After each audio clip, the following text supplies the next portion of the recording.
The Innocents Twain. Chapter 1. For months the great pleasure excursion to Europe and the Holy Land was chatted about in the newspapers everywhere in America and discussed at countless firesides. It was a novelty in the way of excursions its like had not been thought of before, and it compelled the interest which attractive, novel. It was to be a picnic on a gigantic scale. The participants in it, instead of freighting an ungainly steam ferry boat with youth and beauty and pies and donuts, and paddling up some obscure creek to disembark upon a grassy lawn and wear themselves out with a long summer day's laborious frolic, and take a royal holiday beyond the broad ocean, many a strange clime, and in many island renowned in history. They were to sail for months over the breezy Atlantic and the sunny Mediterranean.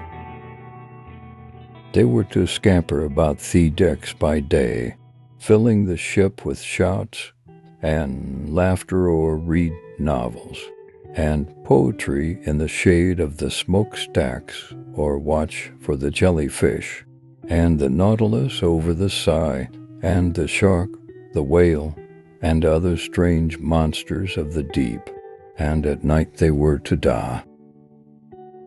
In the midst of a ballroom that stretched from horizon to horizon, and was domed by the bending heavens, and lighted by no meaner lamps than the stars, and the magnificent moon dance and promenade, and smoke and sing and make love and search skies for constellations that never associate with.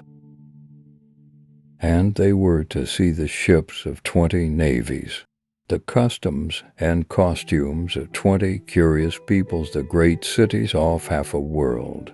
They were to hobnob with nobility and hold friendly, converse with kings and princes, grand moguls, and the anointed lords of mighty empires.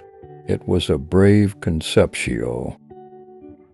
It was the offspring of a most ingenious brain. It was well advertised, but it hardly needed it. The bold originality, the extraordinary character, the seductive nature, and thievishness of the enterprise provoked comment everywhere, and advertised it in every household in the land. Who could read the program of the excursion without longing to make one of the party? I will insert it here. Chapter 2. It is almost as good as a map as a text for this book. Nothing could be better. Excursion to the Holy Land, Egypt, the Crimea, Greece, and intermediate points of interest, Brooklyn, February 1st, 1867. The undersigned will make an excursion as above during the coming season, and begs to submit to you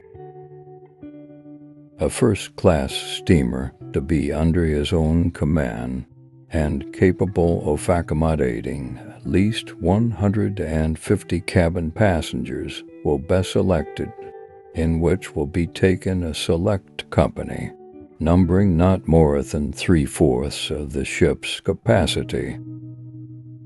There is good reason to believe that this company can be easily made up in this immediate vicinity of mutual friends and acquaintances.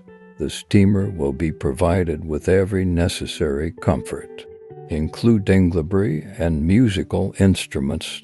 An experienced physician will be on board. Leaving New York about June 1st, a middle and pleasant route will be taken across the Atlantic, and passing through the group of Azores, St. Michael will be reached in about 10 days. A day or two will be spent there enjoying the fruit and wild scenery of these islands, and the voyage continued, and a day or two will be spent here in looking over the wonderful subterraneous fortifications.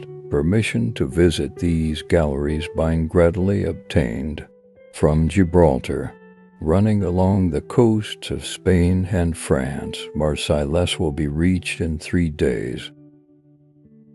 Here ample time will be given not only to look over the city, which was founded 600 years before the Christian era, and its artificial port, the finest of the kind in the Mediterranean, but to visit Paris during the Great Exhibition and the